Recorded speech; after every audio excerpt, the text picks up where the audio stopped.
Assalamualaikum warahmatullahi wabarakatuh.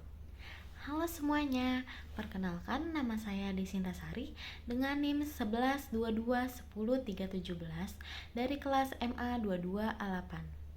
Pada video ini saya akan menyampaikan penjelasan mengenai salah satu materi penting banget nih dalam mata kuliah perpajakan, yaitu tentang pajak penghasilan pasal 21 atau yang biasa kita kenal sebagai PPh 21.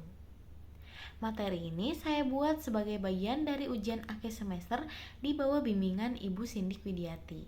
Topik ini penting banget karena berkaitan langsung dengan kewajiban kita sebagai warga negara yang sudah memiliki penghasilan baik sebagai karyawan, tenaga ahli, maupun pekerja lepas. Nah, di video ini saya akan menjelaskan mulai dari pengantar, dasar hukum, tarif, contoh perhitungan, sampai proses pelaporan dan penyetoran. Yuk langsung kita mulai. Oke, PPh 21 adalah pajak yang dikenakan atas penghasilan yang kita terima sehubungan dengan pekerjaan, jasa, maupun kegiatan lainnya. Penghasilan ini bisa berupa gaji, honorarium, tunjangan, atau bentuk pembayaran lainnya. Yang menarik, PPh 21 ini tidak dibayar sendiri oleh pegawai, tapi langsung dipotong oleh pemberi kerja setiap bulannya. Pajak ini berlaku untuk berbagai jenis orang pribadi, mulai dari pegawai tetap, tidak tetap, tenaga ahli, hingga penerima imbalan jasa lainnya. Jadi, PPh 21 ini sangat dekat dengan kehidupan kerja kita ke depan. Selanjutnya ada dasar hukum. Dasar hukum PPh 21 diatur dalam Undang-Undang Nomor 36 Tahun 2008 tentang pajak penghasilan. Secara teknis, aturan pelaksanaan pemotongannya dijelaskan melalui Peraturan Direktorat Jenderal Pajak. Jika ada pembaharuan melalui regulasi seperti UHPP atau harmonisasi peraturan perpajakan, maka tarif dan prosedur bisa ikut berubah. Nah, jadi penting banget nih kita untuk selalu mengikuti update terbaru mengenai peraturan perpajakan. Oke, selanjutnya ada tarif PPh 21. Nah, tarif PPh 21 ini bersifat progresif, artinya semakin besar penghasilan kita, semakin tinggi juga tarif pajaknya. Nah, berikut adalah lapisan tarif penghasilan kena pajak tahunan. Yang pertama, sampai dengan 60 juta, tarif 5%. Di atas 60 juta sampai 250 juta itu 15%. Di atas 250 juta sampai 500 juta itu 25%. Nah, sedangkan di atas 500 juta itu 30%. Sistem progresif ini tuh dibuat untuk menciptakan keadilan dalam membayar pajak. Selanjutnya ada contoh kasus dari perhitungan. Selanjutnya ada contoh kasus dan penghitungan.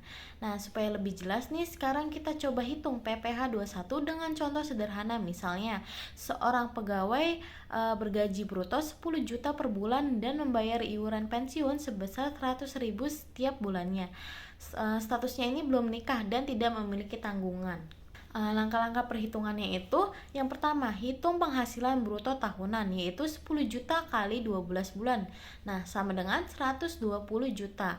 Nah, lalu kurangi dengan biaya jabatan dan iuran pensiun. Misalnya total pengurangannya itu 7.200.000 rupiah.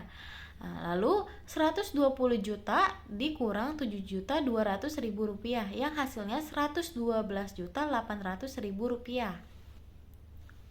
Lalu kurangi dengan PTKP atau penghasilan tidak kena pajak. Nah, untuk status belum menikah ini PTKP-nya adalah 54 juta, maka 112.800.000 rupiah dikurang 54 juta, yang hasilnya 58.800.000 rupiah. Lalu hitung pajak terutang PPh 21. Karena PKP-nya masih di lapisan pertama, maka cukup dikenakan tarif 5% aja, yaitu 5% dikali 58.800.000 rupiah, yang hasilnya 2.940.000 per tahun. Nah, jadi pegawai tersebut tuh akan dikenai PPh 21 sebesar 2.940.000 rupiah per tahun, atau kira-kira sekitar 245.000 per bulan. Selanjutnya, itu ada pemotongan dan penyetoran. PPh 21 dipotong langsung oleh pemberi kerja setiap bulan. Setelah dipotong, pajak ini disetorkan ke kas negara melalui sistem e-billing. Lalu, pemberi kerja wajib melaporkan pemotongan ini setiap bulan lewat SPT masa PPh 21. Di akhir tahun, pegawai juga akan menerima formulir 1721A1 sebagai bukti potong yang akan digunakan saat melaporkan SPT tahunan pribadi. Jadi semua proses ini tuh harus dilakukan secara tertib agar tidak terkena sanksi administrasi. Jadi kesimpulannya, PPh 21 merupakan pajak atas penghasilan yang diterima oleh pegawai maupun tenaga kerja lainnya yang wajib dipotong oleh pemberi kerja setiap bulannya. Tarifnya bersifat progresif sesuai dengan lapisan penghasilan kena pajak atau PKP, dan perhitungannya memperhatikan komponen seperti penghasilan bruto, biaya pengurangan, serta PTKP. Pajak ini harus disetor ke kas negara melalui e-billing dan dilaporkan melalui SPT masa PPh 21. Di akhir tahun, pegawai akan menerima bukti potong berupa formulir sebagai dasar pelaporan SP tahunan.